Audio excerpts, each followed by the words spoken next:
Hola amigos, ¿cómo están? Daniel Spatz acá con todos desde California, Daniel Spatz Interviews, con Juanma Esparcia desde España, un invitado especial, un entrenador de tenis de mucha trayectoria, y lo tuvimos hace casi un año y se perdió la nota, hicimos el live y se perdió y bueno, acá estamos de nuevo, lo convocamos, no la pude bajar, la quise bajar en ese momento a Instagram y se me borró. Paul Forsyth, un abrazo grande a todos los amigos del tenis y vamos vamos a esperar a Juanma Esparcia, que es como dije, un entrenador ATP y WTA y además ITF y que trabajó en la Academia de Bollettieri, en paz descanse Nick, y bueno, una carrera muy muy rica y vamos a hablar de tenis, vamos a avanzar en temas puntuales para que sea entretenido para todos los amantes del tenis, ¿ok?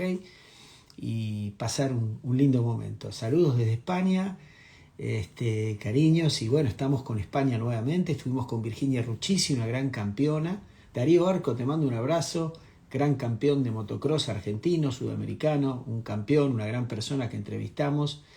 Y a todos, muchas gracias. Hi everybody, thank you so much for joining. It's going to be a Spanish interview with a great Spanish tennis coach, ATP WTA, Juan Manuel Esparcia. Okay, we have a fantastic time with Virginia Ruchisi last week.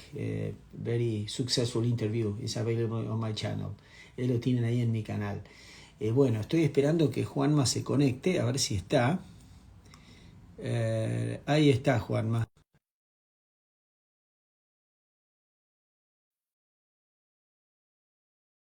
Abrazo, Agus, todos que nos siguen y bueno, engánchese porque vamos a...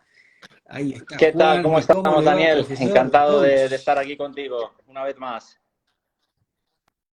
Acá te recibo Ah, con mi pelota de la fantástico, suerte, una genial. Wilson 1.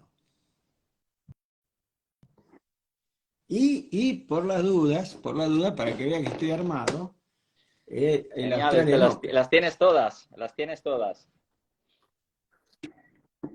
Y mi gorrita de Argentina, del Felicidades, Mundial. por esa Copa del Mundo. Esto es- Gracias, viejo. Bueno, Juanma, yo sé que estás con un meeting, una reunión, te agradezco, vamos a avanzar. Yo organicé mucho todo para que tú puedas disertar y sí te pido que, por favor, apelar a tu capacidad de síntesis, Vale, así podemos cubrir vale, varios temas, intentaremos. ¿está Ya bien? sabes que muchas veces no es fácil, pero bueno, vamos a intentarlo. Bueno, ahí te Muy pongo en el bien. spot, como se dice en inglés, ¿no? Bueno, ante todo, ¿cómo estás? La familia, sé que has Sí, no, estado en la verdad que Argentina todo bien. He recientemente. estado, empecé el año en Buenos Aires, estuvimos ahí en una gira de torneos Challengers con Carlos Sánchez Jover y la verdad bueno, bien, estuvimos 3 semanas, dos semanas en Buenos Aires y una semana cerca de San Paulo, en Piracicaba, en Brasil. Ahora llevamos aquí pues una semana y pico y bueno, Carlos se va para la India este mismo jueves, que va a jugar allí otra gira de 3 Challengers y yo me incorporo con él la semana que viene. Llegaré al jueves siguiente para el segundo torneo porque aquí tengo también a otro chico que recién acaba de llegar de jugar un Future de 25.000 en Monastir y voy a hacer 2 semanas de trabajo con él antes de que él se vaya también de gira. Entonces, bueno, la verdad que ocupados, pero hemos empezado el año bastante bien, la verdad. Bueno, Juanma, gracias de nuevo por haber aceptado y ahora vamos a Vamos a rezar intentarlo. que no Sí, se la nos verdad que fue una borre. lástima la otra vez porque lo pasamos muy bien. Yo creo que fue una charla muy interesante, pero bueno, por desgracia no hay constancia de ella, pero bueno, estamos aquí nuevamente para seguir charlando de tenis contigo, que es un placer. Gracias. No, pero va a salir No, mejor. Esto es genial. como jugar otro partido, va a salir mejor. Bueno, vamos al grano, vamos al grano. Yo te llevo a la cancha ahora, ¿eh? Vamos, a la gente le encanta a los profes. ¿Qué haces de diferente hoy con un jugador de tenis entrenándolo? ¿Cuánto haces que entrenas? Perdón, antes que Pues llevo nada, más de que 25 entrenas años. tenis. La verdad que yo empecé muy joven, empecé muy jovencito como entrenador, dejé mi carrera como jugador muy pronto y empecé mi carrera, pues yo creo, por ahí está Paul Forsyth, que lo saludo. allá por el año 93 en Estados Unidos y Sí. bueno, desde entonces pues llevo trabajando prácticamente con jugadores, digamos, de rendimiento, de alto rendimiento, ¿no?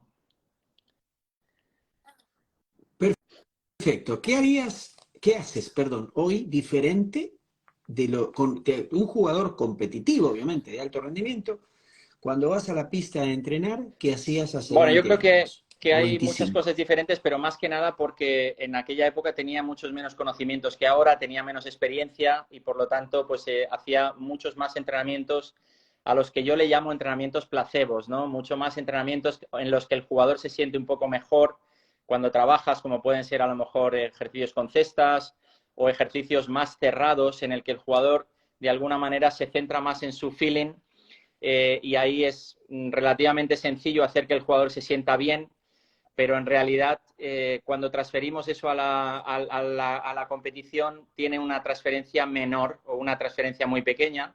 Entonces hoy en día lo que hacemos más es crear el escenario que realmente prepare al jugador para luego competir, poniéndole los suficientes obstáculos, poniéndole las suficientes trabas para que el jugador aprenda a resolver esas situaciones y que realmente cuando tenga que enfrentarse a ellas, pues esté preparado.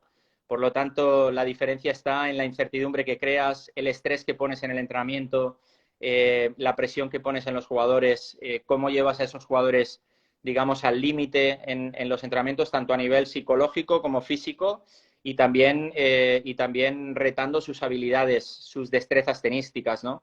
Yo creo que el entrenamiento que hago hoy en día es mucho más real que lo hacía hace 20 años. Y en lo estrictamente de ejercicios, ¿no? Que a los profesores les encanta, y muchos tenistas también están escuchando, obviamente. ¿Qué cambiaste? Porque antes se hacían muchas canastas, también los jugadores peloteaban muchas horas, cruzados. ¿Eso Sí, por se hace supuesto. A ver, todavía o ha ahí cambiado? depende, hay que tener en cuenta también el jugador que tienes, en qué momento está en su proceso de desarrollo, Mm. qué es lo que más falta le hace y luego también cómo asimila el tipo de trabajo que le impones, ¿no? Entonces, obviamente el objetivo es hacer el tipo de entrenamiento que estoy diciendo yo, que es un entrenamiento más abierto, es un entrenamiento que reta bastante las habilidades del jugador y que de alguna manera le pone una serie de situaciones que tiene que resolver como al final es en la vida real, en la pura competición. Pero para llegar ahí hay que hacer una serie de trabajo, hay que hacer unos trabajos previos, ¿no? Entonces, al final yo creo que todo tipo de trabajo que hagamos sirve, hay que tener muy claro para qué lo haces y por qué lo haces. Yo creo que hay que saber muy bien por qué estás haciendo ese tipo de trabajo en ese momento y cualquier trabajo que hagas te puede llevar al siguiente paso. Entonces, el tipo de trabajo de cestas, yo particularmente lo trabajo muy poco, pero por ejemplo ahora mismo tengo dos jugadores, uno de los dos jugadores necesita un poco más trabajo de cestas que el otro por diferentes circunstancias, porque están en etapas distintas, porque entienden el entrenamiento de forma diferente y porque uno lleva más tiempo conmigo y ya está más preparado al tipo de entrenamiento que le propongo, ¿no? Entonces yo creo que no hay que descartar nada, pero hay que saber en qué momento hacer cada cosa y por qué lo estás haciendo. Muy claro, como siempre, Juanma. Se entrena igual, o mejor dicho, a tu criterio, entrenar una mujer y un niño, un muchacho, un Bueno, lo varón, primero ¿es de todo muy estamos diferente? hablando de personas, da igual el sexo que tengan, al final todas las personas, independientemente de que sean del mismo sexo, quizás lo entrenes de forma diferente porque hay que ver un poco las cualidades que tiene el jugador o la jugadora, hay que ver un poco su personalidad, qué tipo de cosas le hacen, le despiertan mayor interés, le motivan más, que es muy importante. Primero hay que motivar al jugador o a la jugadora y posteriormente proponer entrenamiento, ¿no? Entonces hay que ver un poco qué tipo, qué perfil tiene. Luego, obviamente, el tenis femenino y el tenis masculino tiene algunas diferencias que hay que tener en cuenta. Yo hace mucho tiempo yo he trabajado con jugadoras, pero hace mucho tiempo que no trabajo con jugadoras. Sin embargo, entiendo que hay algunas diferencias que hay que tener en cuenta. Por ejemplo, ellas son más poderosas en el resto quizás que en el saque, en algunos casos, porque hay algunas jugadoras que ya sacan realmente con una velocidad muy, muy grande y dominan muy bien la parte del saque, pero la parte del resto, digamos que es muy importante, más que a lo mejor en los hombres. La distancia que tienen con respecto a la línea de fondo, con respecto a la pelota, la forma de jugar, la forma de entender un poco las secuencias tácticas son un poco distintas en los hombres que en las mujeres. Sin embargo, cuando tienes una mujer que es capaz... ¿Y cuál, Sí, perdón, bueno, Juanma, ¿y cuáles serían esas jugarían a tiros un diferencias poco más posicionales? rectos, con menos diferencias en las trayectorias, la pista seguramente la hacen más pequeñas, utilizan el paralelo más rápido, hay ciertas cosas, digamos, que van más, hay menos incertidumbre quizás, pero la velocidad de la pelota para las mujeres es bastante alta, o sea, ellas juegan a un ritmo bastante elevado, sin embargo, con menos incertidumbre que los hombres. En los hombres te puedes encontrar diferentes tipos de juego, diferentes perfiles que hacen que la forma de jugar del contrario la pueden desmontar, la pueden desarmar, porque intervienen mucho más pues las alturas, intervienen quizás incluso las dejadas, el traerme al jugador hacia adelante para luego sacarlo, abrirle más la cancha. Bueno, hay diferentes cosas que quizás se ven más, el slice, que se ve a lo mejor más en un hombre que en una mujer, pero ya te digo que puede también, también puedes encontrar mujeres que hagan todo eso, ¿no? O sea, ha habido jugadoras como Barty, por ejemplo, que una jugadora muy completa, o nuestra Carla Suárez, jugadoras que son capaces de... Ons Jabeur, Perdóname, Jabur, exacto, hay Ons muchas Jabur jugadoras es que muy tienen bueno. ese perfil, ¿no? Pero bueno, luego juegan en un tenis de mujeres, se enfrentan a mujeres que demandan pues tiros más rápidos, que juegan con la primera pelota, que intentan estar más cerca de la línea. Bueno, hay pequeñas diferencias, pero lo que tienes que ver es cuáles son las cualidades de tu jugador o de tu jugadora, cuáles son esas herramientas que tiene para enfrentarse con las jugadoras o jugadores con los que juega. Y ahí montar un poco el entrenamiento. Entonces, esas diferencias se pueden acortar o distanciar en función de las cualidades que tenga el jugador o la jugadora que entrenes. Dos cosas, dos aspectos que mencionaste. Perdón, Alfredo Astiz, un gran amigo y profesional de tenis, está preguntando, Estoy en ¿dónde mi casa, en estás? Alicante. Estoy en España, en Alicante. ¿En Estoy qué en mi ciudad? casa. No, no, pero digo, Bueno, ¿dónde yo trabajas tú? ¿Tú trabajo de tienes una forma privada. academia? Mi centro de entrenamiento es el Club Atlético Montemar, en Alicante. Es mi club bueno, iba a decir de toda la vida. Yo soy de Albacete, en En, en, Alicante, pero llevo aquí en 22 Alicante. años. La verdad que el club de tenis, el Club Montemar, me acogió, tanto ellos como la Academia Teniscom me acogieron desde que llegué. Y yo trabajo de forma privada con proyectos muy privados, personalizados, con jugadores a lo mejor es uno, dos o máximo tres jugadores, pero estoy dentro de un club y la verdad que muy cercano a la Academia Teniscom, de manera que tengo la posibilidad de poder entrenar ahí. También es cierto que aquí en Alicante pues somos muchos y aunque tenemos muchos clubes, al final no es fácil encontrar pistas disponibles todo el tiempo. Entonces también tengo la ventaja, la suerte de poder entrenar en el Polideportivo San Juan, que está muy cerca también de Montemar, donde tienen 4 canchas rápidas y 2 pistas de tierra y que nos ceden las instalaciones para poder entrenar. Y entre esas 2 instalaciones es donde yo paso mi día a día. Fantástico. Juanma, dos temas que mencionaste y que los profundices, Sí. que eran parte de mi temario. Uno es la aceleración. Vemos muchos ejercicios donde eh,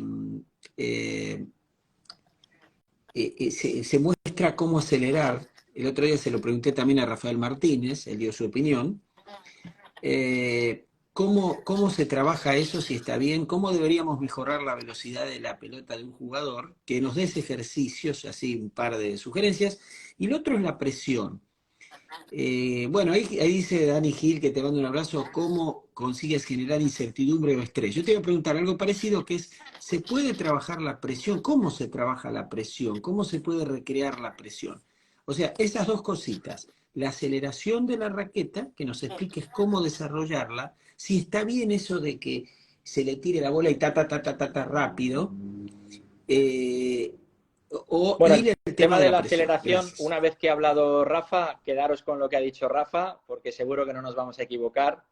Yo creo que ahí tenemos que ver la parte mecánica, es decir, una cosa es un ejercicio simplemente para acelerar la cabeza de la raqueta o para acelerar la mano, que creo que muchos de los ejercicios que se plantean por ahí pueden estar bastante bien, pero luego no es solamente la aceleración de la cabeza de la raqueta que tú seas capaz de moverla rápido la mano para generar la velocidad en la pelota.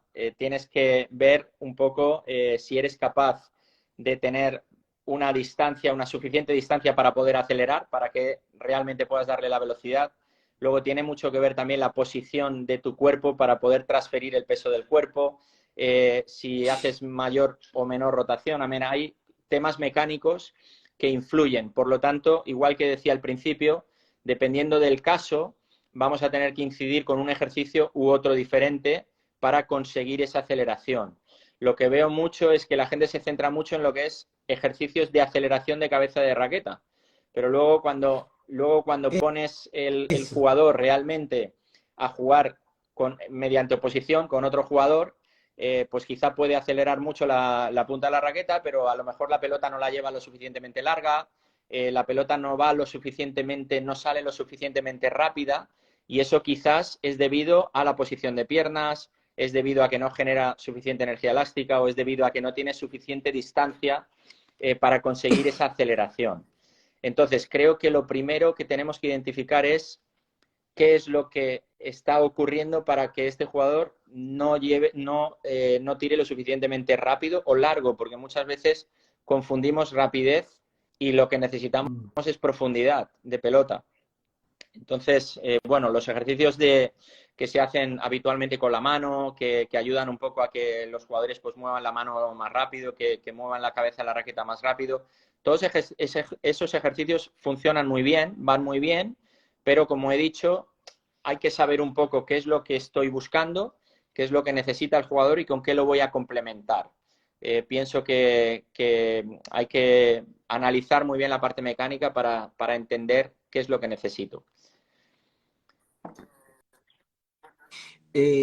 Juanma, pero y hay entrenadores que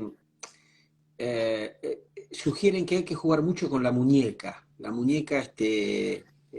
relajada, y a veces confunde porque, claro, cuando tú le enseñas a un niño o a un adulto, abusan y la tiran la pelota realmente a la alambrada, no pueden controlar.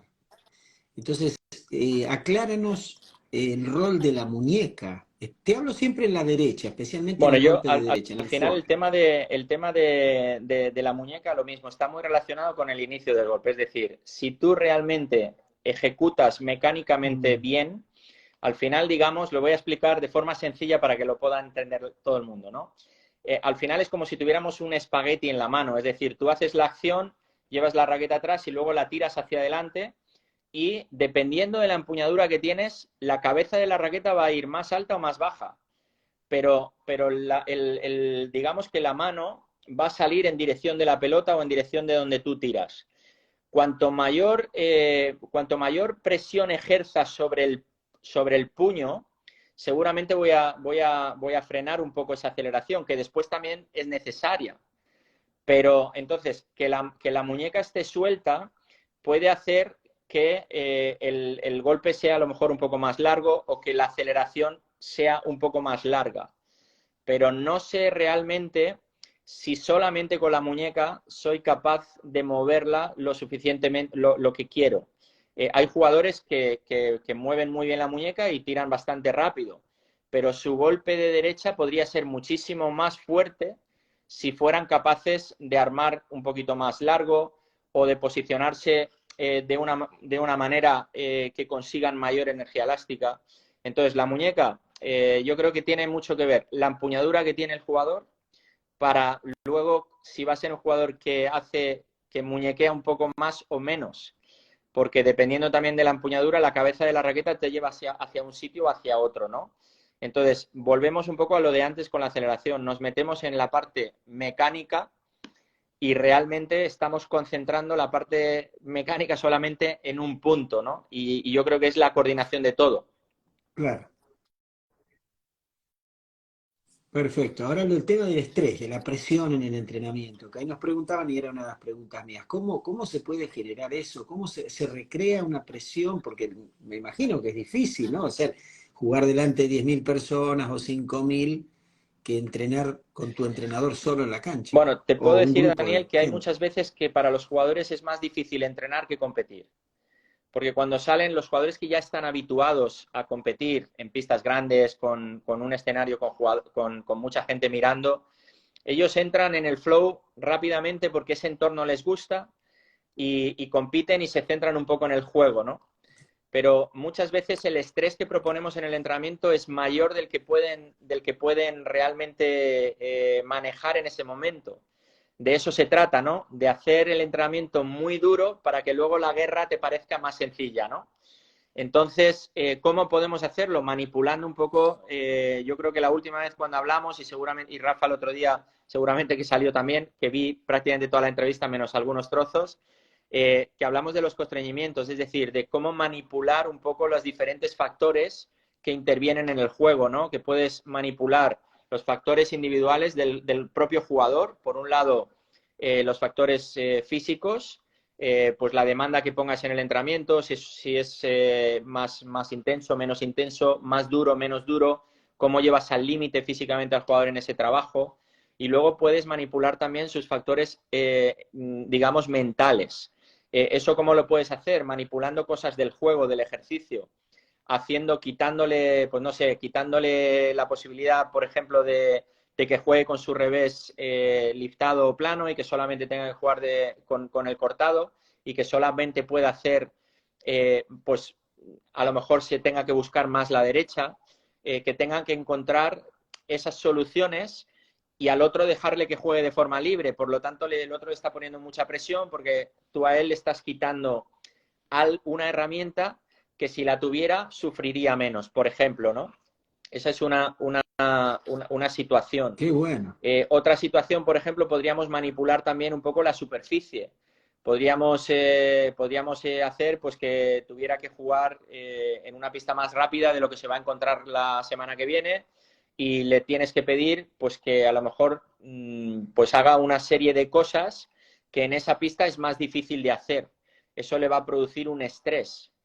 Le Mm, puedes también pedir cosas mediante el tema del marcador, como por ejemplo diría, bueno, vamos a hacer un set, pero cada vez que tengas ventaja para cerrar un juego, puede ser con el saque o también con el resto, ese punto lo tienes que ganar 2 veces.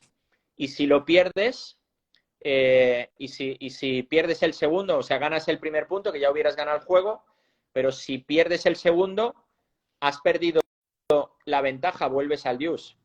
Entonces, eso hace que y si si pierdes, pierdes perdón, y si el pierde el primero primero es es Dios use y no también. lo tienes que jugar 2 veces, lo juegas una y vas al use. Pero si ganas la ventaja, ya sería juego, pero le obligo a jugarla una vez más y si no la gana, tiene que Uy, volver. qué Claro, duro entonces ese, ¿eh? ese Nunca tipo lo de hice. trabajo es el que realmente hace que el jugador en el entrenamiento tenga ese estrés. Es decir, al final dice, bueno, estoy jugando un set, pero me está costando una eternidad porque cada vez que tengo ventaja tengo que ganarla 2 veces. Pero es que, sí, Ahora, perdón, Juanma, ¿y te gusta que jueguen con score modificado? Por ejemplo, 30 iguales, 30-0. depende de ¿Es qué estoy beneficioso o no? buscando. O sea, ahí la clave está en Claro. saber qué es lo que quiero Ah, buscar. Obviamente es beneficioso si estamos hablando, por ejemplo, de proponer mayor estrés en el entrenamiento, es beneficioso. Si estoy buscando, por ejemplo, un foco atencional en un momento concreto porque me está ocurriendo que el jugador cada vez que se pone por delante, por ejemplo, 30-0, los dos siguientes juegos, o sea, los dos siguientes puntos, estadísticamente me los juega más conservador y me baja el porcentaje de puntos ganados, por lo cual se mete en problemas. Entonces, intento darle ese tipo de trabajo en el entrenamiento para que cuando llegue el momento de la competición tenga el foco atencional en la tarea que tiene que realizar y en cómo se tiene que comportar luego puede ganar o perder el punto, porque hay cosas que no dependen de uno mismo, pero que lo que depende de uno mismo lo ejecute sin miedo y de forma natural. Entonces, sí es beneficioso, pero hay que saber por qué lo hago y para qué, ¿no? O sea, esa es la clave. Claro, ahora, Juanma, por ejemplo, me pasa mucho con mis alumnos y le debe pasar a los colegas, y un abrazo a todos. Muchas gracias, Juanma Esparcia, dando una cátedra acá, un curso gratuito para todos. Después la van a escuchar en YouTube, los que no la escucharon. Eh, Tengo alumnos que frecuentemente me dicen, me cuesta cerrar los partidos. Eh, ¿Qué ejercicios nos recomiendas? Que es muy frecuente eso, lo recibimos permanentemente. ¿Cuál de todo lo que estás explicando, qué sería lo más efectivo para ese tipo de jugadores cuando Lo más entrenan? efectivo es la competición.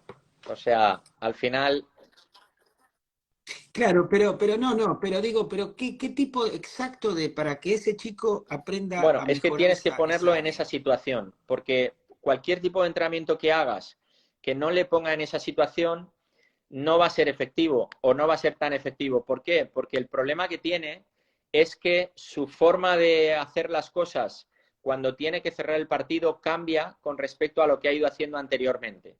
Y esto es algo que cambia con la conducta, con la mente. No es algo que es de los golpes. Al final es, yo me pongo en esta situación y entonces tiendo a ser o más conservador, para hacerlo muy sencillo, solamente dos ejemplos, o soy más conservador, por lo tanto, bajo mi intensidad, cedo la iniciativa al contrario y resulta que el contrario ahora me domina, Mm. me cuesta cerrar los puntos. O voy al otro extremo, que es que me altero y me precipito, intento cerrarlo muy rápido y entonces lo que hago es que cometo errores. Por lo tanto, cuando tengo una situación de ventaja para cerrar un partido, lo que tengo que hacer es exactamente lo que me ha dado mayor resultado durante el partido y con el ritmo y la intensidad que lo he hecho durante todo el tiempo. Y para poder hacer eso bien, el jugador tiene que llegar a ese momento y actuar o bien de forma automática, porque ya lo tiene automatizado y le sale de forma natural, o tiene que tomar su tiempo entre puntos para darse órdenes de cómo se quiere comportar en el punto siguiente y establecer un poco qué es lo que quiere hacer tácticamente. O sea, tiene que tener muy claro qué es lo que voy a hacer y cómo lo voy a hacer. O sea, voy a ser más conservador. Pero, Sí, perdóname, pero ahí te planteo lo siguiente. Acá en Estados Unidos sucede que los chicos se apresuran por las pistas rápidas. No tanto juegan a sí, no perder, sino se apuran. Pero el otro día me decía un exjugador, sí. Iván Rodrigo, español, que fue 300 del Le mundo, mandamos un Carlitos saludo, Flores, que yo le Iván, un conozco gran también, amigo hace mucho además, tiempo que no le veo. que, uy, qué bueno, es un caballero, aparte me invitó y espectacular. Él me decía algo muy interesante, que lo quiero compartir contigo y con la audiencia. Me decía, el problema de dar, y a mí me pasó, decía él, de tener un plan que a veces la respuesta del rival te sorprende y no puedes hacer lo que tú quieras, porque yo te puedo decir a ti, sea agresivo para cerrar un partido, pero resulta que el otro no te deja. Entonces no es que tú no quieras, sino que el otro te empieza a rinconar. Entonces dice, hay que hacer lo que te toca en ese momento. O sea, me encantó su Totalmente de filosofía. ¿Cómo, acuerdo con cómo lo él. Y ves? al final, una cosa es cómo tú te presentas hacia el punto, es decir, cómo quiero comportarme hacia el punto, y otra es a dónde te va a llevar el punto. Pero para eso, pero para eso Qué es bueno. el entrenamiento. O sea, al final yo he hablado antes de automatizar, es decir, el jugador, y también hemos hablado desde el principio de ponerle los suficientes obstáculos al jugador para que resuelva. Ahora bien, si yo soy, imagínate, yo estoy sacando, tengo que cerrar el partido, si yo propongo, el que tiene el problema es el otro, la ventaja la tengo yo con el saque. Por lo tanto, si yo soy un jugador que digo, bueno, quiero llevar la iniciativa, pues lo que me tengo que plantear es, lo primero, que no quiero ser conservador, sino que quiero dominar el punto. Y lo segundo es que tengo que utilizar mi ventaja, que mi ventaja es el saque. Entonces, mi ventaja, yo tengo que Ah, utilizarla bien. Primero, decido por dónde quiero que reste el otro jugador. Es decir, quiero que reste de derecha, de revés, cuerpo derecha, cuerpo de revés. Eh, Ahí decido yo. Por lo tanto, aplico mi ventaja. Y luego, con el primer tiro, también aplico mi ventaja, porque yo ya he tirado, digamos, el saque, he hecho que juegue de alguna manera, si lo hago bien, como yo propongo, y luego tengo un tiro más para proponer. Si hago eso bien, no tengo por qué tener problemas, ¿no? Y si me voy a la parte del resto, que lo tengo un poco más difícil, pues yo tengo que decidir si voy a restar quitándole tiempo al contrario, si voy a restar neutralizando y jugando profundo, o si voy a tirar tirando por arriba de la red para que la pelota bote y tratando de sacar al jugador por fuera. ¿Para qué? Para ser capaz yo de con el primer tiro después del resto también llevar la iniciativa, ¿no? Entonces, yo tengo que decidir si quiero hacerlo, si quiero hacer eso o quiero ceder un poco, quiero entrar en un rally y ceder un poco la iniciativa al contrario, ¿no? Por ejemplo. Pero si hago eso, el que propone es el contrario. Si dependo de mí, yo quiero proponer yo. Ahora, Claro. totalmente de acuerdo con Iván, que luego yo saco abierto súper bien y me viene un resto a 3.000 por hora por el centro, me quita la posibilidad de abrir ángulos y me quita la iniciativa. Bueno, ahora yo lo que tengo que hacer es responder sobre las demandas del contrario. Pero yo de entrada no he ido al punto Claro. con miedo. Yo he ido al punto diciéndome a mí mismo, yo quiero comportarme de esta manera. Luego, al contrario, me saca de ahí, pues intento salir como pueda, ¿no? Pero tengo que tener claro cómo quiero jugar. Ahora, Juan, claro.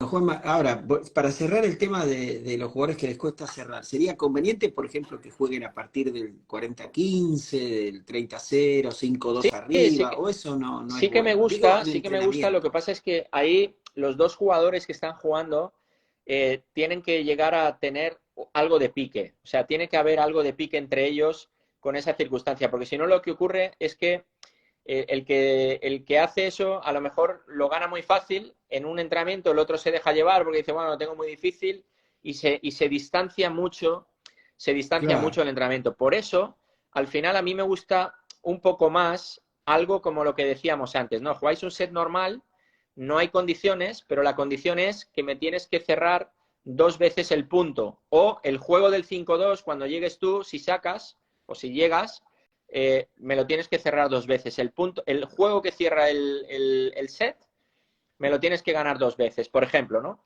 Me gusta más eso porque dejas. A ver, perdóname, enséñame. Yo estoy jugando contigo, estoy 5-3, te gano el Exacto. game, te tengo que jugar otro game más. El game entero. O el game entero. Eso me gusta más. Uh, me, me- me voy, hasta luego. No, Eso, no. eso me gusta Ah, más está bien. porque ahí realmente sí que vas a tener presión.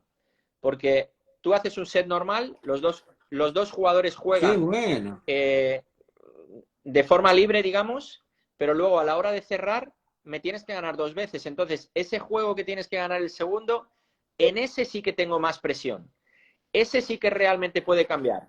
Bueno, pero a ver, perdóname, perdóname. 5-4, gano el juego, juego de nuevo. Pero ¿qué pasa si pierdo? Bueno, si pierdo el 5-4, Exactamente. 5-5, obvio. O Cualquiera sea, de los dos digamos que que yo cinco pierda, pierdo cuatro el game. 5-4 ganas ese juego 6-4, ¿no? Pero ese juego no cuenta.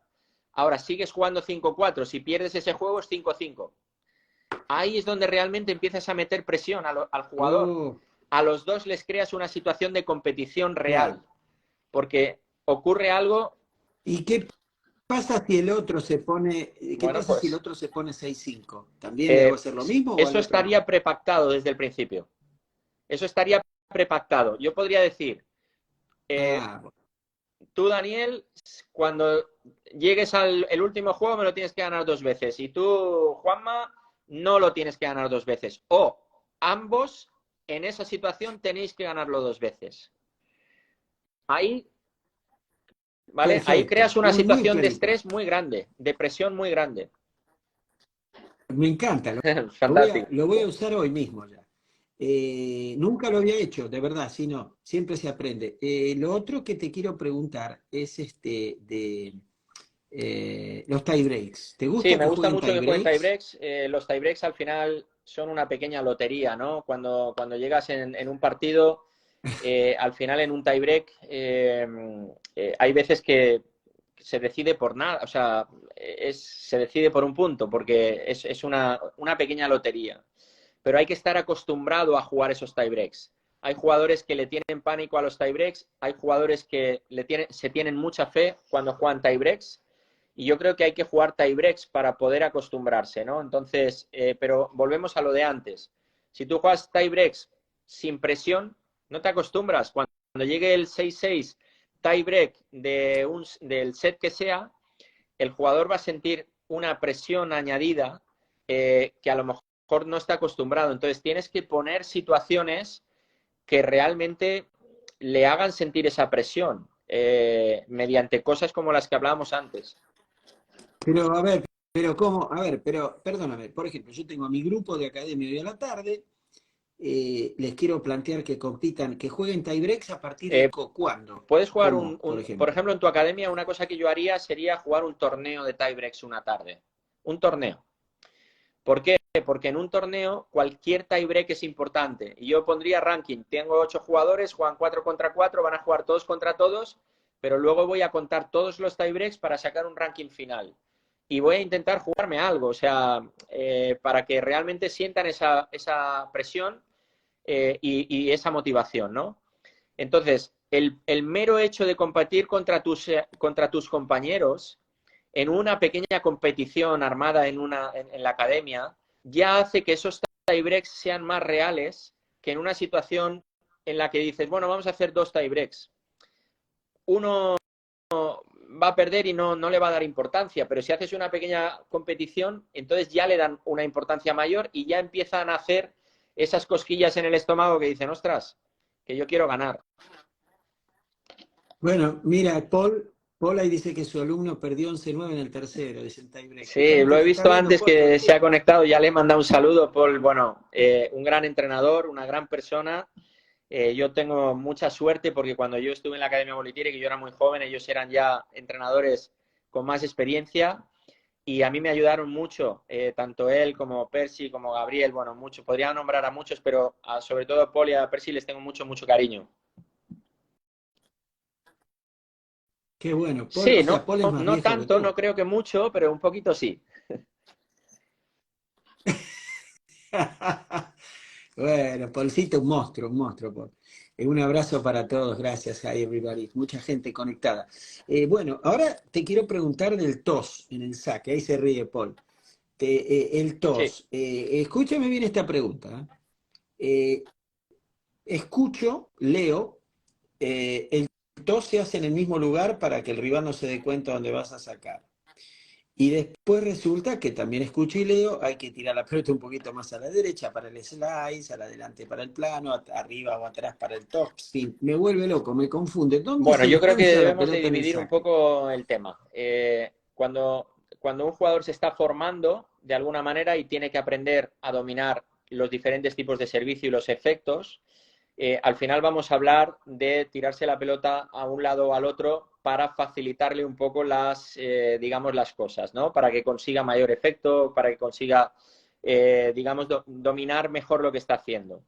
A medida de que el jugador se va haciendo mejor, va dominando todas esas cosas, al final va a encontrar el camino de crear mayor incertidumbre en el contrario, que el contrario te lea menos.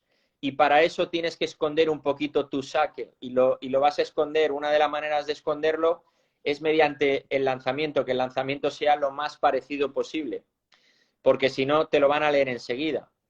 Pero yo creo que cuando estamos en las escuelas con los jugadores en formación, al final tenemos que ayudarles a que ellos entiendan bien lo que quieren conseguir con la pelota y el que aprendan a lanzarse la pelota un poquito más a la derecha, un poquito más hacia la izquierda, en función de lo que van necesitando, está bien, pero luego tienen que mejorar y es como cualquier otro tipo de golpe, ¿no?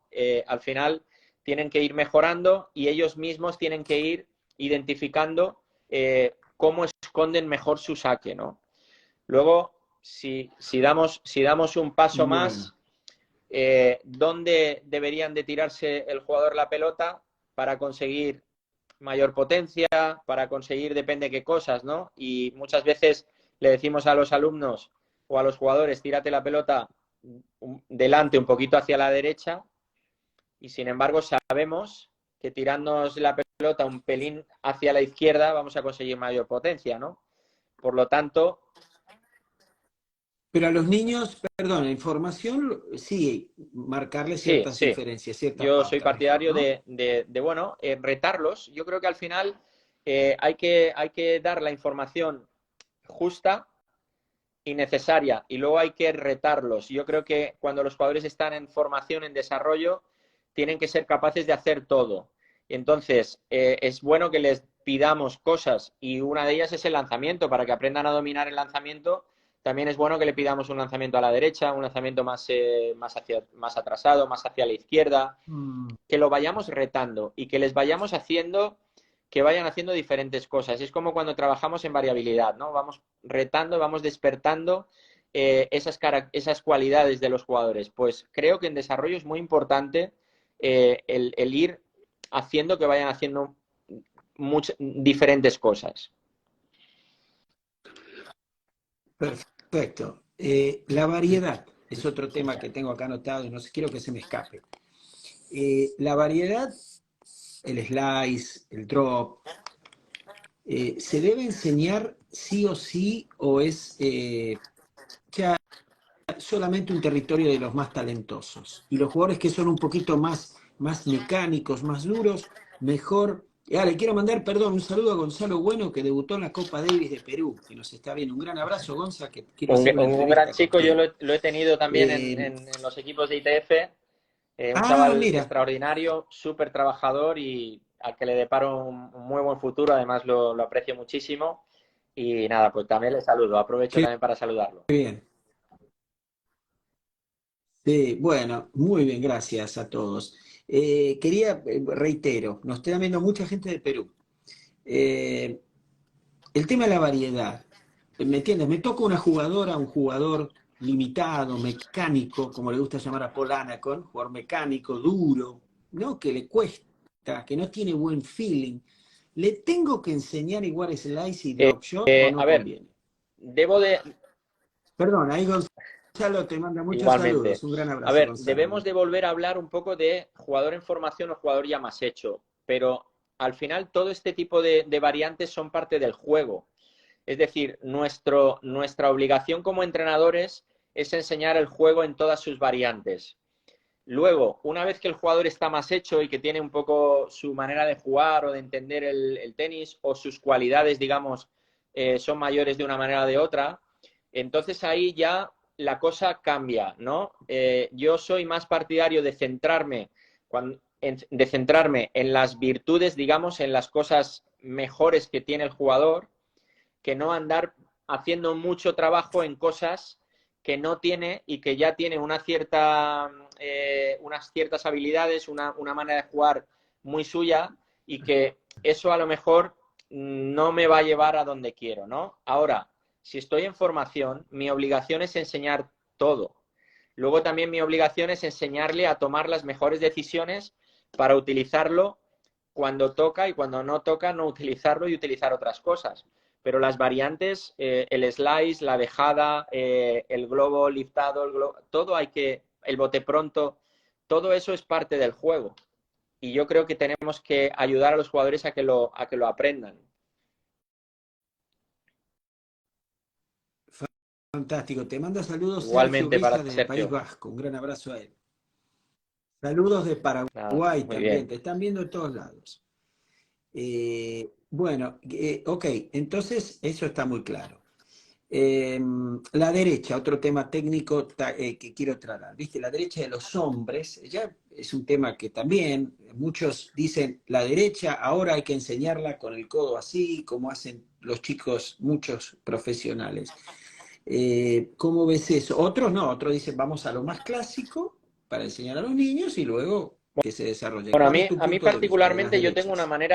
yo tengo una manera que me gusta un poco más cuando empiezo a trabajar con un chico, una chica más joven, y prácticamente lo puedo pulir yo a mi manera, me gusta un poco más de una manera. Mm. Pero la realidad es que no se trata de cómo me guste a mí o cómo le guste a los entrenadores. La realidad es que nosotros tenemos que buscar, al final, que el jugador sea capaz de ejecutar el golpe de una manera efectiva,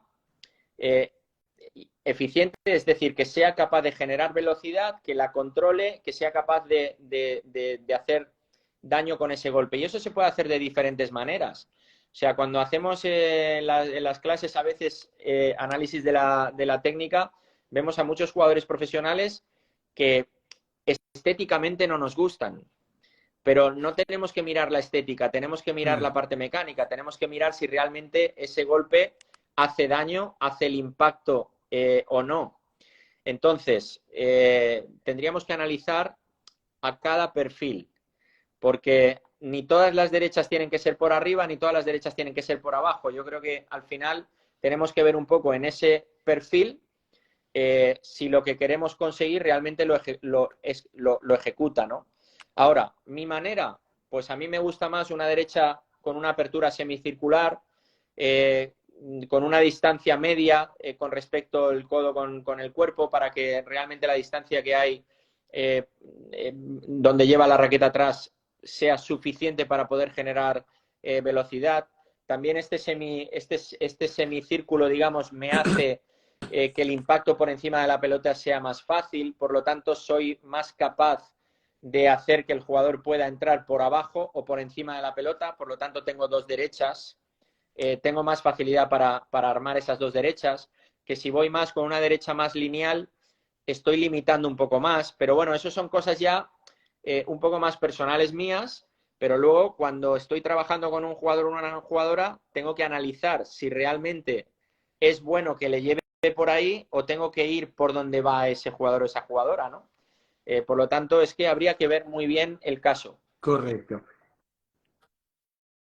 Perfecto. Ahí quiero que participe la audiencia. Diego García, un gran profesional argentino. Pregunta a qué edad, Diego, exactamente, hay que enseñar todo está bueno, pero ¿a qué edad o a qué nivel de juego empiezas tú, ¿no? A simplificar el juego hacia el alto rendimiento.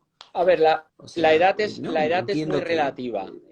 Yo le invitaría a Diego a, no sé si conoce el tenis por etapas, pero nosotros aquí en España pues tenemos un trabajo hecho que se llama tenis por etapas, en el que digamos que vamos dando una serie de pautas a lo largo del plan de desarrollo del jugador y lo dividimos un poco por etapas y en esas etapas marcamos edades, pero las edades al final son muy relativas porque tenemos que ir más con la edad biológica, o sea, con la edad,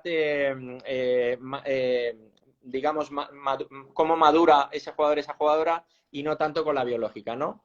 Entonces, depende un poco de las circunstancias, pero para hacerlo sencillo, pues digamos que nosotros le llamamos a la etapa de precompetición entre los 12 y los 14 años, es la etapa de precompetición. Y luego la etapa de competición le llamamos a la de los 14-16. Posteriormente le llamamos rendimiento. Pero claro, nosotros sabemos que hay niños con 12 años que ya están en rendimiento. Tenemos que diferenciar también lo que es rendimiento de resultado de competición y rendimiento de desarrollo. Entonces, yo tengo que ir dotando a los jugadores en función de cómo van madurando, de cómo van creciendo, los tengo que ir dotando de todas aquellas herramientas que van a necesitar el día de mañana. Y aunque yo le quiera dotar de una serie de herramientas en una edad muy temprana, no voy a ser capaz porque fisiológicamente me lo van a impedir, porque no van a poder, por ejemplo, ¿no? Entonces, bueno, tengo que empezar pronto, pero tengo que utilizar sobre todo el sentido común de cuándo puedo hacer ciertas cosas y cuándo sería más beneficioso empezar a hacer ciertas cosas. Lo que sí que está claro es que para mí es muy importante que en esas etapas, en la del 10, 12, 12, 14, el jugador ya tiene que ser capaz, si quiero que compita en alto rendimiento, ya tiene que ser capaz de dominar prácticamente todo el juego. Y para eso tengo que proponer un entrenamiento un abanico muy amplio. No me puedo dejar cosas, no me puedo dejar cosas Muy en el bien. tintero porque quiero conseguir quedar campeón nacional y para eso, pegándola a la derecha de una cierta manera y haciendo ciertas cosas, lo voy a conseguir. Sí, vale, quiero que quede campeón nacional también, pero también le tengo que dotar porque en el siguiente Claro. escalón, 2 años más tarde, con eso solo ya no vas a estar al nivel. No le va, no le va a alcanzar. Juanma, Sergio Urriza pregunta cómo desde el País Vasco, lo conocí a Sergio cuando fui a Vitoria, Pamplona, cómo trabajar la frustración de los jugadores en etapas de aprendizaje, el aprender golpes nuevos y no tienen confianza. Bueno, aunque la respuesta es un poco dura, pero haciéndoles que se frustren más. Es decir, vamos a ver, hay que hacer un poco una de cal y una de arena, ¿no? Digamos, el jugador tiene que sentir que va progresando para mantener su motivación y también para de alguna manera, sentir que las cosas van bien. Pero si no tolera la frustración y le pones las cosas muy sencillas, el día que se las pongan difíciles en la competición va a seguir sin tolerar la frustración. Por lo tanto, creo que hay que ir poniéndole la medida justa de obstáculos para que vaya superando la frustración de a poquito. Es decir, no lo vayamos a frustrar del todo porque se nos va del tenis, se nos escapa, pero sí que es cierto que le tengo que ir de alguna manera siempre poniendo un reto, ¿no? Yo creo que ajustando el reto sería la respuesta adecuada, ¿no? Ajustar muy bien el reto para que el jugador de Fantástico. alguna manera tenga que superar eso. Perfecto. Te pregunto, pues el tiempo se vuela Sí, y tú tienes una reunión y no quiero aprovecharte bien toda tu sabiduría y muchas gracias nuevamente un por placer. este tiempo que nos das. Eh, espero que Sí, estés muy, muy a cómodo gusto, como la muy a otra gusto. vez, que estabas. Gracias, viejo, gracias. Eh, acuérdate, tú tienes que decir que sí, yo después te mando Fantástico. el cheque. hay, hay que poner un poquito de humor. Eh, esto me vuelve loco. A ver, eh, hay que tener un método de trabajo, un sistema de trabajo, porque a veces escuchamos entrenadores del Tour que dicen hay que adaptarse al jugador. No hay un método, no te puedes tener una forma de trabajar porque cada jugador es diferente. Pero ¿cómo hacemos? Bueno, A ver, pero es que qué es un tema yo creo que la interesante, respuesta ¿verdad? de hay que adaptarse al jugador, a ver, el método, ¿qué es el método? Lo primero de todo, el método es la manera en la que A tú ver, haces las cosas. Yo puedo tener un método de trabajo con Carlos Sánchez Jover y llevar ese método, y luego con Sun Fajin, que es el otro jugador con el que estoy trabajando ahora mismo, utilizar otro método diferente. Entonces, perdona, mira, yo busqué hoy, antes de entrevistarte, fui al diccionario y dije, voy a buscar la definición. Y método era modo de decir o hacer las cosas con orden, obrar o exacto. proceder, hábito o Exacto, costumbre. entonces, pero tú puedes tener un método diferente con el jugador con el que estás. Es decir, sí que es cierto que te tienes que adaptar un poco al perfil del jugador, pero eso no quiere decir que no tengas un método para trabajar con ese jugador. Creo que es muy importante poner las piezas una encima de la otra, es importante saber cómo hacer las cosas y eso es lo que le llamamos un método. Ahora, ¿hago las cosas de la misma manera con un jugador que con otro? No, no tengo por qué. Puede ser que sí, pero no tengo por qué. Entonces ahí es donde están las cualidades que tiene el jugador, su forma de ser, su forma... Y entonces ahí me adapto un poco, pero luego voy a tener un método para trabajar con él. Creo que es muy importante el tener un método, o sea, creo que es importantísimo. ¿Y qué diferencia entre método y sistema? Porque se utiliza también, Bueno, ¿cuál es tu cuando sistema? hablamos de... No, a Son ver, iguales, pues encontré, mira, yo el creo sistema, la manera de decirlo sería que el método es un poco el orden de las cosas, o sea, cómo voy a hacer las cosas, ¿no? Y cuando hablamos de sistemas de entrenamiento nos vamos un poco más hacia, hacia la tarea, ¿no?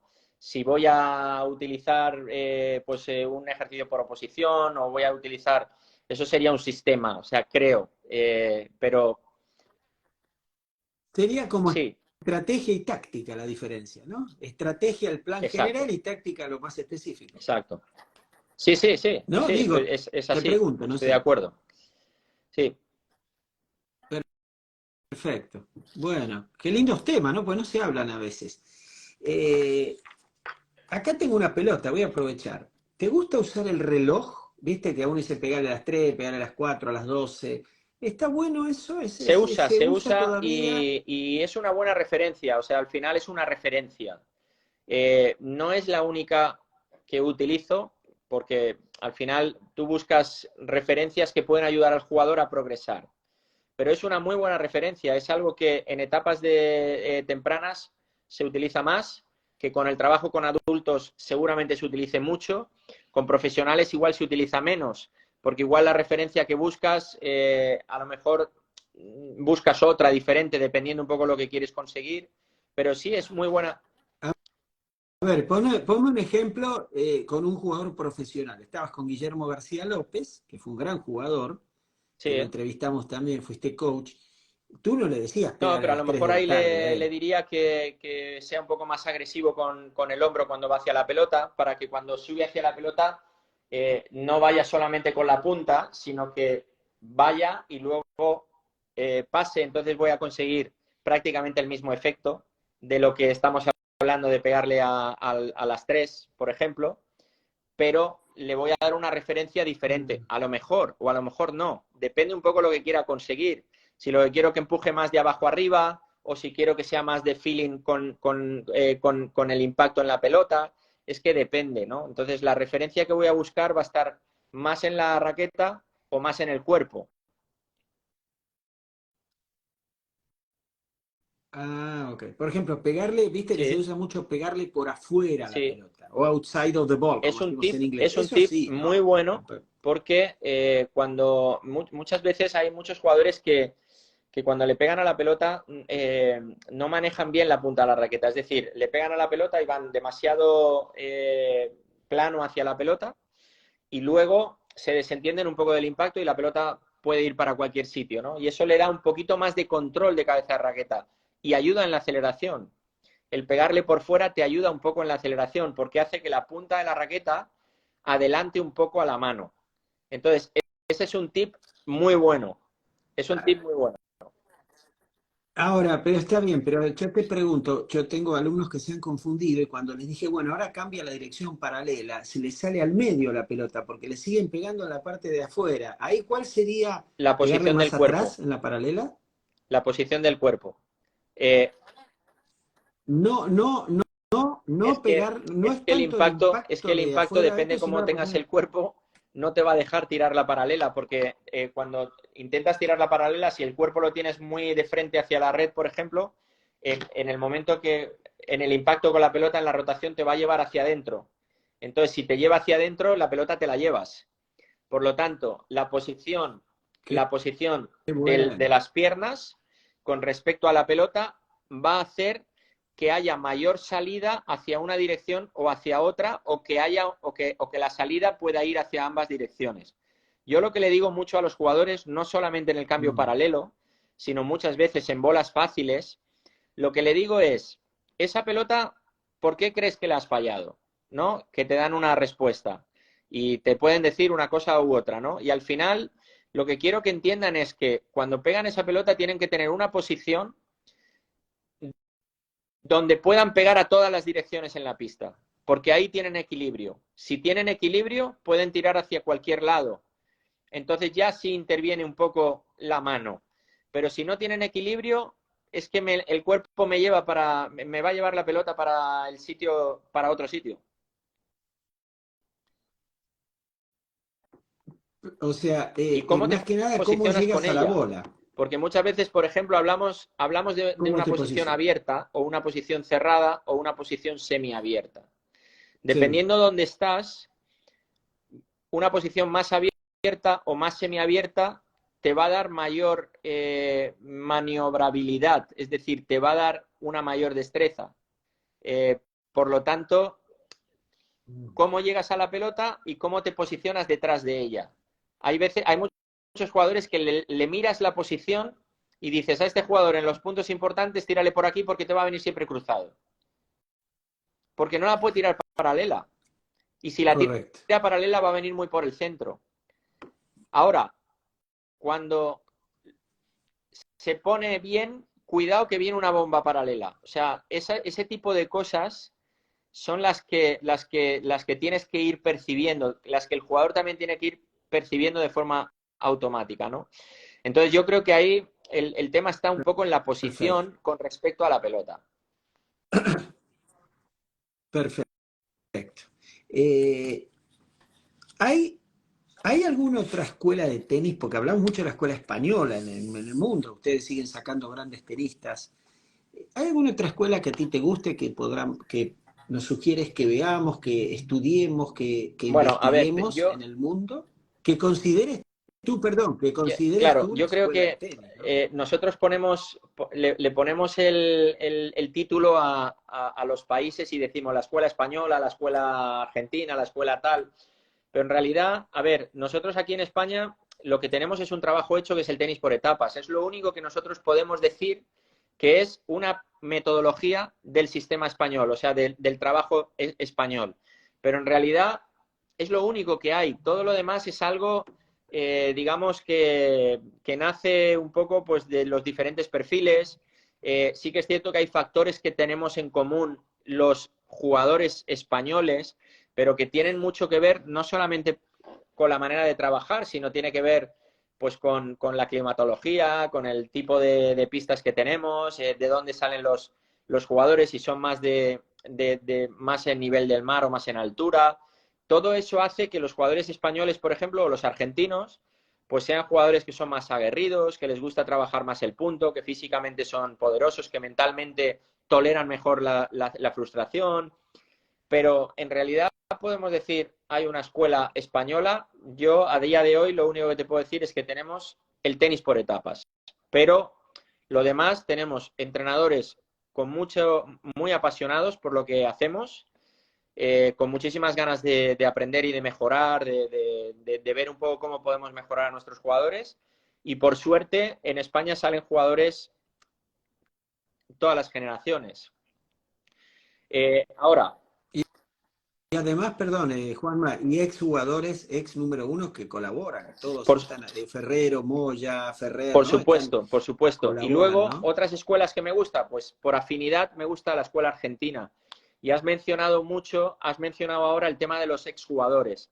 Cuando estuve en septiembre en Argentina, que estuve también con Carlos jugando, fuimos a unos challengers allí, una de las cosas que más me sorprendió es que en el racket, en el club donde se jugaba el torneo, que era el antiguo Vilas, allí me encontré con una Mm. cantidad tremenda de exjugadores que están prácticamente todos vinculados al tenis.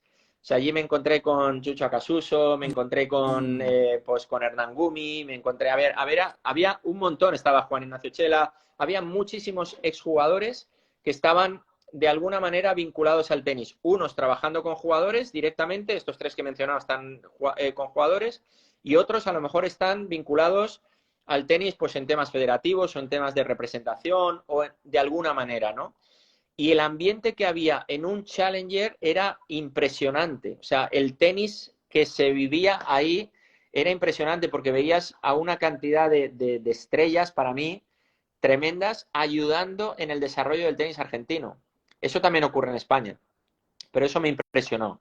Y luego volviendo a Muy la bien, pregunta, bueno. pues en la entrevista que tuvimos en mayo, cuando yo estaba en el torneo de Milán, hablamos del tenis italiano, ¿no? Y hablamos del tenis italiano porque lo están haciendo muy bien en los Mm. últimos años y ellos, pues yo no sé si tienen una escuela, digamos, pero sí que es cierto que tienen un método y ellos están poniendo muchos Mm. torneos dentro del país, están unificando los criterios de enseñanza porque todos los entrenadores italianos tienen que pasar por el proceso de formación, si no, no pueden trabajar.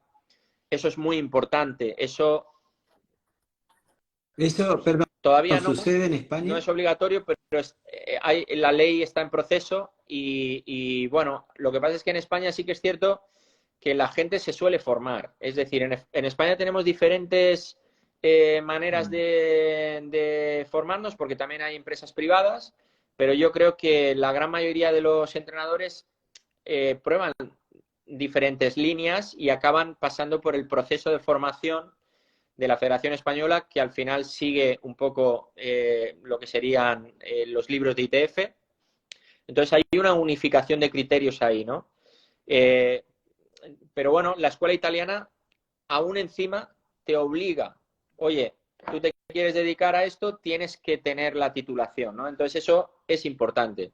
Entonces la escuela italiana me gusta. Y luego, cuando veo a los jugadores, cuando a mí me gusta mucho, cuando llegan los jugadores, me llegan a mí, por ejemplo, con 17, 18 años, en algunos casos, para dar el salto al tenis profesional o intentarlo, yo tengo que ver un poco qué dotes tienen, o sea, están más dotados o menos dotados, qué características tienen.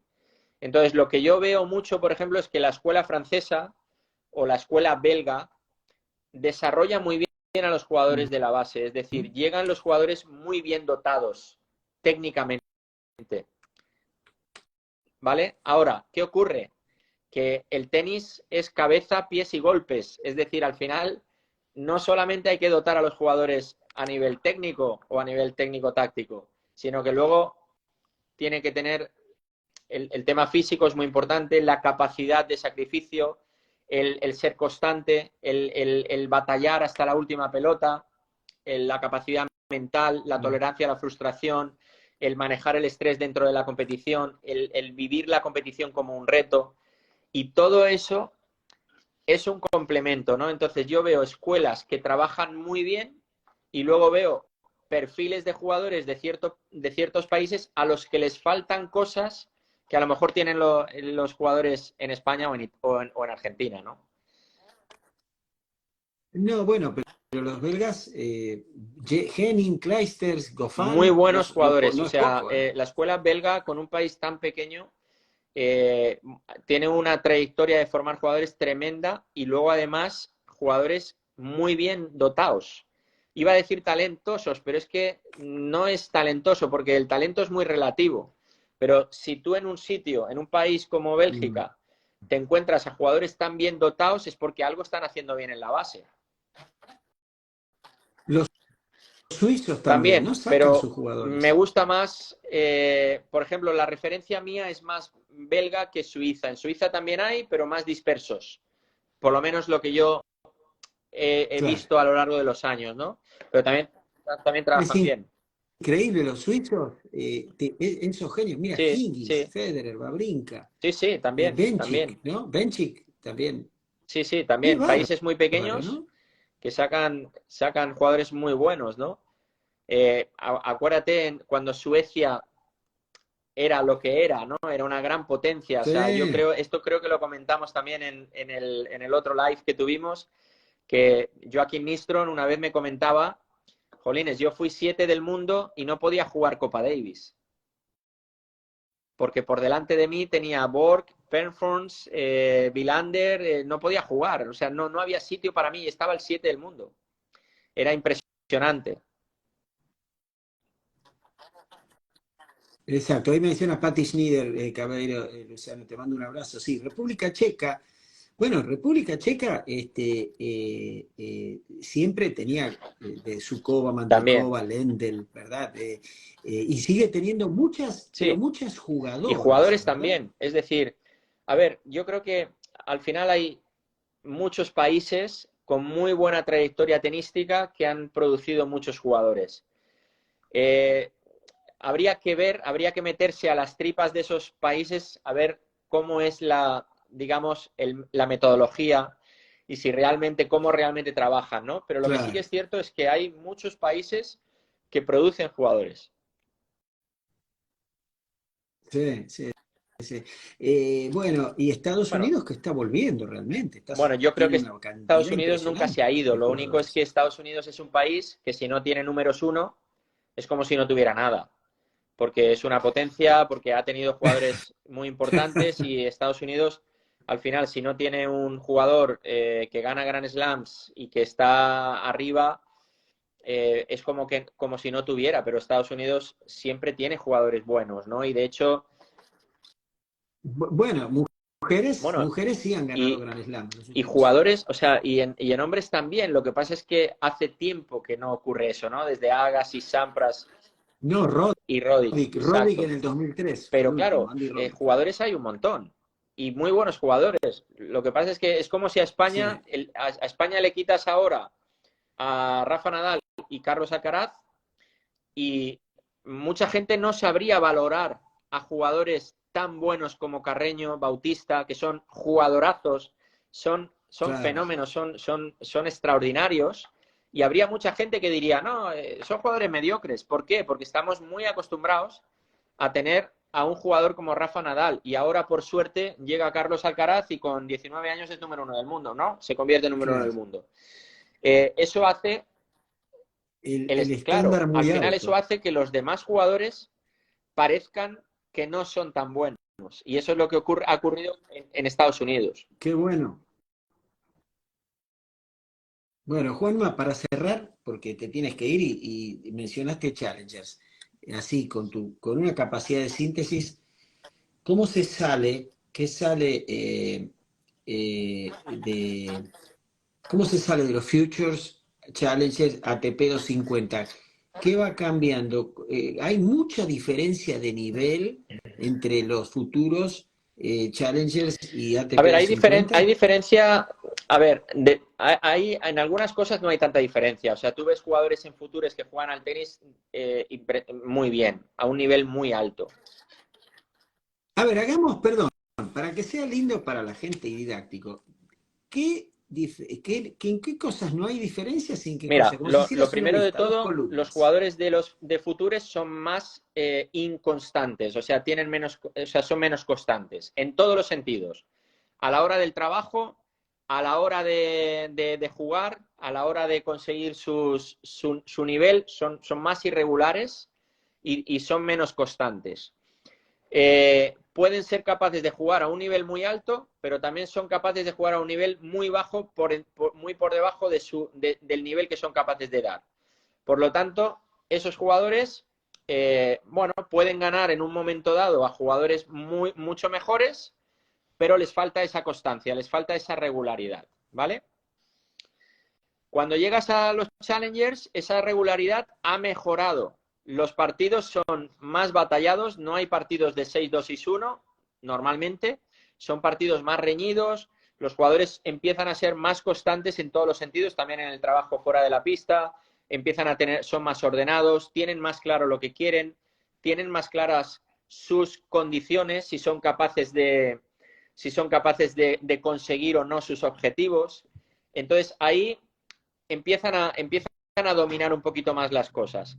Y luego la gran diferencia cuando ya nos vamos al tenis profesional, al tenis de élite, es que los jugadores son mucho más capaces de cerrar las jugadas cuando tocan. Se atreven mucho más a hacer lo que corresponde sin ninguna pregunta dentro de su mente. Y eso es lo que ocurre en el nivel de Challenger o de Futures. Es decir, tengo una pelota, he creado una oportunidad, tengo una pelota que me meto dentro de la pista y le tengo que pegar con mayor velocidad y tengo que hacer más daño en el contrario. Y en la zona Challenger y zona de Futures igual me atrevo menos porque me hago más preguntas y no soy capaz de jugar tan suelto como propondría un jugador profesional. Y luego, por supuesto, eh, lo primero que he dicho ha sido la regularidad. Los profesionales juegan mucho más sueltos, pero con mucho más control. Es decir, ellos cometen menos errores. Pero perdón, porque muchos se pueden confundir, dicen los Sí, profesionales, un bueno, jugador de perdón, Challenger no sí es es cierto, profesional. son todos profesionales, pero me refería a los jugadores que están jugando ATP Tour, ¿no? Los jugadores, a ver, profesionales son todos, pero realmente los que ganan dinero son los que sí que se podrían llamar profesionales de verdad. Y la zona Challenger, por desgracia, ¿Quiénes ganan dinero? ¿Los primeros 100? Perdóname, Juanma, perdón. ¿Dinero no, a ganan los ver, primeros dinero 100 ganan nada todos, pero más? no ganan el suficiente dinero como para poder vivir del tenis. Ten en cuenta que un jugador que está top 100 sí que puede vivir del tenis porque genera unos ingresos suficientes para pagar su estructura y ganarse un sueldo. Dependiendo del nivel de cada uno, del ranking, va a ganar más o menos. Pero cuando te sales del top 100, la estructura que tienes que mantener es muy costosa y los recursos que generas, o sea, los ingresos que obtienes no son tan grandes. Por lo tanto, te cuesta mucho. Y si ya nos vamos a los futuros, nadie gana dinero ahí porque tú ganas el torneo y sales perdiendo. O sea, si llevas entrenador, sales perdiendo. Ahora, obviamente, de acuerdo a lo que has explicado, el jugador que más rápido sale que aprende a hacer esa constancia, ese es el que Claro, pasa más por rápido las supuesto, etapas, ¿no? Me exacto. imagino. Pero también muchas veces es circunstancial, ¿eh? Porque hay muchas veces que hay jugadores que se van adaptando. Yo siempre digo que esto es como una PlayStation, ¿no? Al final tú tienes un nivel de juego y de repente te ponen a jugar en un nivel de juego superior. Si juegas, si estás, o sea, si tú tienes suficientes herramientas, por eso es tan importante la formación, de formar, que los jugadores tengan los recursos y las herramientas que necesitan. Si tienen esas herramientas y me das la oportunidad de jugar a un nivel superior, al final me voy a acabar adaptando antes.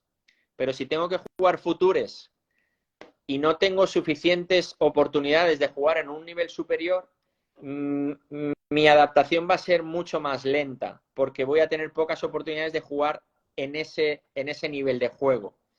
Entonces, importantísimo, primero, tener las herramientas, desarrollar bien el jugador, que esté bien dotado.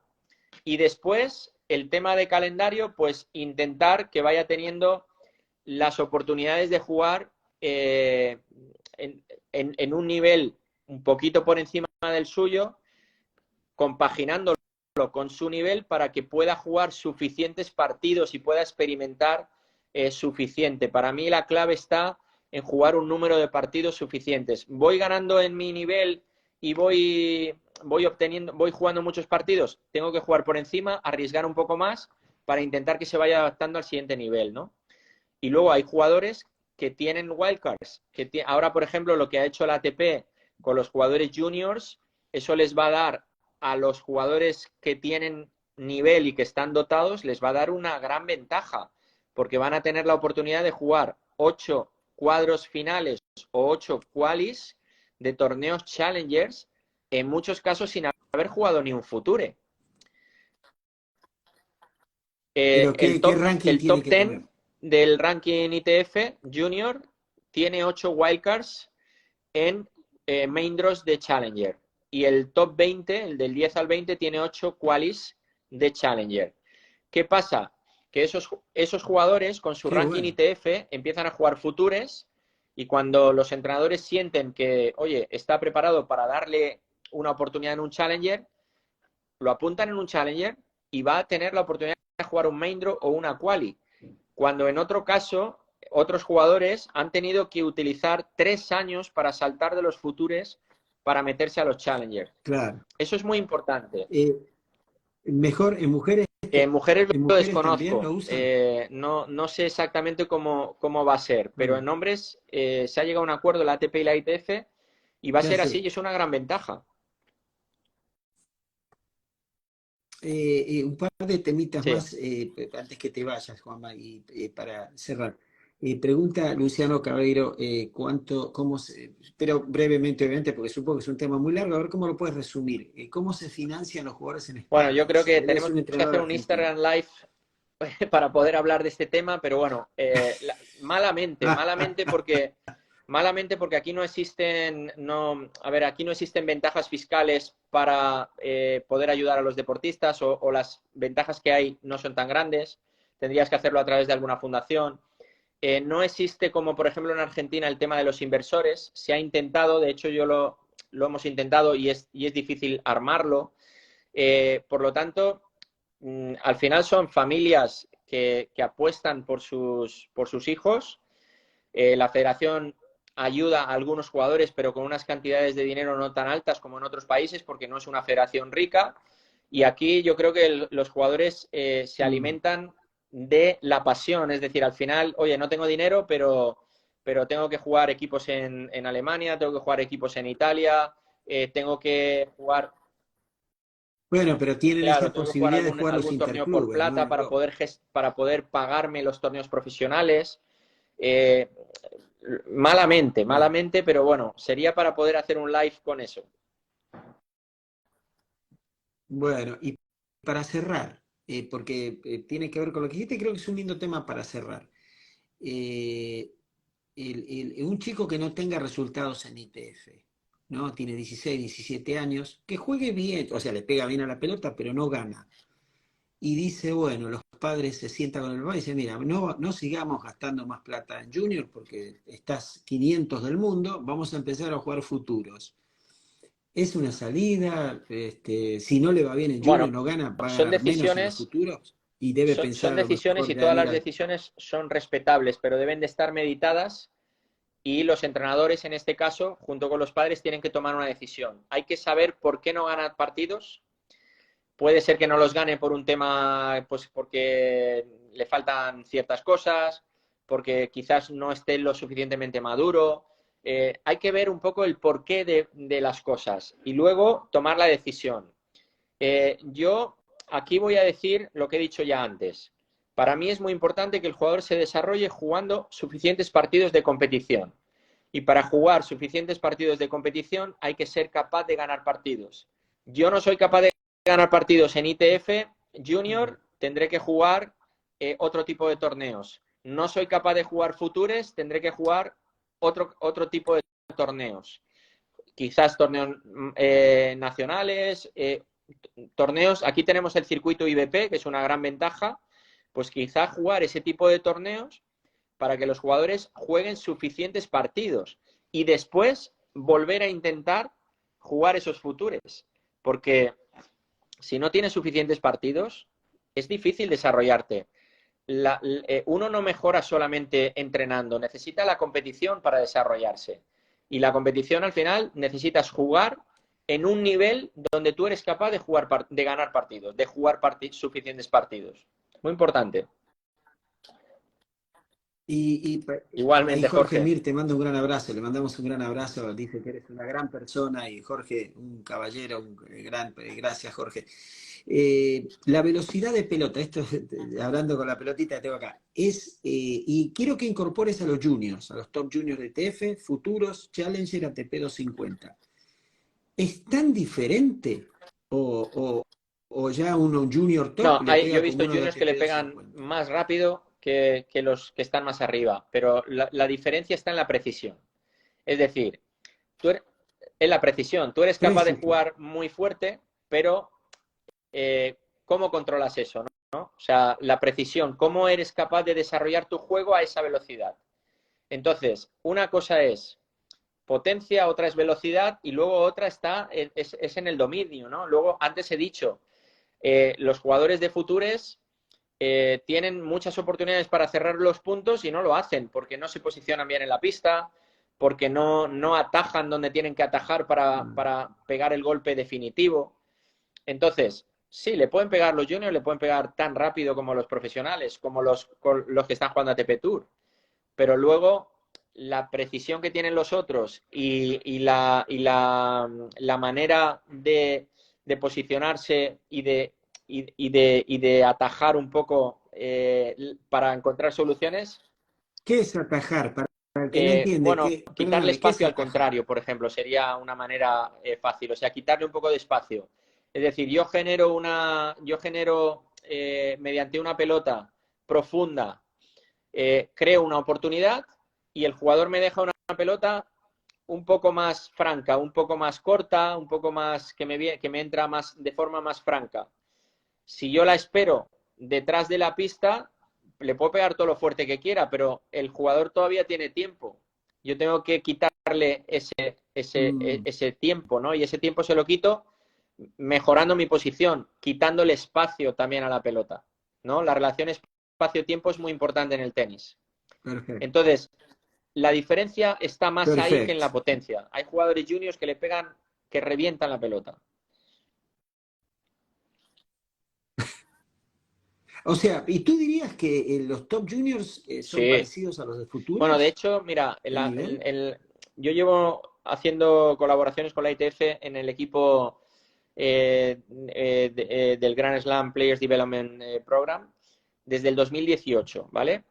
Y los jugadores de todas las generaciones que he ido viendo en estos últimos años, en su primer año de Futures, los mejores jugadores del mundo, digamos, han conseguido muy buenos resultados. De hecho, Gonzalo, que nos estaba escuchando, pues Gonzalo ha ganado ya Futures y ha hecho semifinales de Challenger. O sea, Gonzalo es un jugador que el año pasado estaba jugando Junior y ya está ganando torneos futures y está jugando Challenger a muy buen nivel y ya ha hecho semifinales de Challenger. Otro jugador que ha estado conmigo este año, Bor Arnak, ya ha ganado futures. Kalin Ivanovski ha ganado ya un par de futures. Polichac de Croacia ya ha ganado un Challenger. O sea, estamos hablando de que son jugadores juniors que ya están haciéndolo muy bien en futures y Challenger. El nivel es muy alto. Perfecto. Y para cerrar, y así te dejo, pues ya hace 3 horas que tengo para cerrar. Es mi característica. Los que me conocen ya saben, Daniel, sabes que yo hago lo mismo con los alumnos. Le digo Bueno, una más y esta saben la que no es última. una más. Sigo tirando pelota. Esta es la última de verdad. Gracias, Edu. Todos muy contentos. Un abrazo. Divídeme rápidamente tu nivel, cómo clasificas a los jugadores. Por ejemplo, el nivel, porque yo digo, hay a veces se escucha cracks, muy bueno, excelente, bueno. ¿Cómo? A ver, ¿cuál es tu, Juanma Esparcia, cómo clasifica a los jugadores de Bueno, tenis? pues vamos a poner Por a niveles. los top 4, o sea, los que son capaces de ganar Grand Slam están por un lado. Luego vienen los top 10. No, pero pones un nombre. No, pero No, pones un nombre. Cracks, no campeones, les pongo nada. O genios. sea, no ¿No? tengo esa manera de decir las cosas. Lo que sí que es cierto es que en el tenis te vas encontrando escalones, ¿no? Y el escalón más difícil de llegar es ese top 4 que hemos tenido tantos años, que son los que se han repartido los Grand Slam. Top Esos 4. están por un lado, luego vienen los que están en el... No, Bueno, a ver, no el 5, no los top 5. yo ahí me refiero, no es el número, me refiero a los jugadores que se han repartido los Grand Slams. Y es que se lo han repartido entre 4, ¿no? Entonces, Sí, sí, sí. Bueno, puedes sí, bueno, agregar y a también Babrinka Marin también, Cilic ¿eh? ha ganado también Grand Slam, o sea, es decir, ha habido alguno que se ha colado. Bueno, no, pero ganó uno y del Potro también. Sí, Pero te sí, digo que ganaron sí, más de eso sí uno. es cierto, pero los otros se han repartido los máximos, ¿no? Y entonces esos yo creo que están aparte. Luego vienen los Babrincas, Marin Cilic, Del Potros, David Ferrer y luego muchos otros, ¿no? Bautista, Carreño, hay un montón de jugadores un Songa, que se han metido ahí en ese top 10, top 15, que son otro nivel. Y luego están, los cortes vienen main draw de Master Mills, o sea, los main draw de los Master 1000, es decir, tienes que estar entre los 40 mejores del mundo. Y luego ya vienen los cortes de los torneos ATP 500, ATP 250. Hay jugadores que están en el 70 del mundo que tienen que jugar qualis de algunos torneos. Entonces los cortes vienen por ahí. Y luego ya vienen en los challengers. Tú tú lo manejas más Sí, por a eso. Te ver, gusta por eso. claro, esos son los objetivos que te vas poniendo. O sea, por ejemplo, cuando trabajaba con Guillermo, el objetivo no era un ranking, el objetivo era conseguir ser cabeza de serie en un Grand Slam, pero para eso, ¿qué necesito? Estar top 30. Conseguir entrar directo en los cuadros finales de Master 1000, para eso, ¿qué necesito? Estar top 40. Conseguir ser cabeza de serie en esos torneos. Al final eso me lo da el ranking. Entonces, esos son los objetivos que voy poniendo. Así voy clasificando. Ahora con los jugadores que entreno, pues en el caso de Carlos está jugando las qualis de los Challengers. ¿Qué es lo que quiero? Que pueda jugar el main draw de los Challengers. Eso como primer objetivo. ¿Y el segundo cuál es? ¿Y qué ranking más Bueno, o él ahora menos hay está que tener? 369, 370, está jugando las qualis y para afianzarte dentro, pues al final, pues quizás, depende de la época de la temporada y los torneos, pues estando a lo mejor top 300, igual entras en muchos torneos, en el main draw. Pero el objetivo sería estar 230. ¿Por qué? Para poder jugar las qualis de Grand Slam. Me afianzo en los main draws de Challenger, voy a poder jugar un montón de qualis de ATP y aún encima voy a jugar la quali de Grand Slam. Eso es un corte importante. ¿Entiendes? Ese es, Qué bueno, qué claro. interesante tu Al final, para ir perspectiva. haciendo crecer al jugador, tienes que ir siendo capaz de que vaya entrando en los torneos de mayor categoría. Y los cortes los pone el ranking. Qué bueno. Bueno, Juanma, te agradezco 1 hora y media exacta, espectacular Muchísimas gracias, disertación has Daniel. dado. Ahora te mando Muchas el cheque, gracias. como decías antes. No, al revés, yo porque, viste, para las Muy bien, respuestas un me saludo a decía. todos y muchísimas Bueno, Juanma, gracias. espero, gracias Esperemos abajo ahora al que canal. sí, esperemos. Tiene que quedar. No, sí, sí, sí. Gran abrazo, que estés Perfecto, bien un y abrazo, seguimos en Daniel. Muchas contacto, ¿eh? gracias. Sabes que te invito la semana próxima para que veas el día 16. Tengo a Francesco Cancelotti, que Muy fue el bien, 21 del mundo, pues ahí italiano, gran jugador estaremos. italiano. Es en Fantástico, no, inglés, no hay va a ser en problema. inglés, pero bueno. Venga, Ahí estamos, hay que saber inglés, a los profes de abrazo. tenis. Abrazo grande. Adiós a todos, gracias amigos a todos, felicidades, muchas gracias.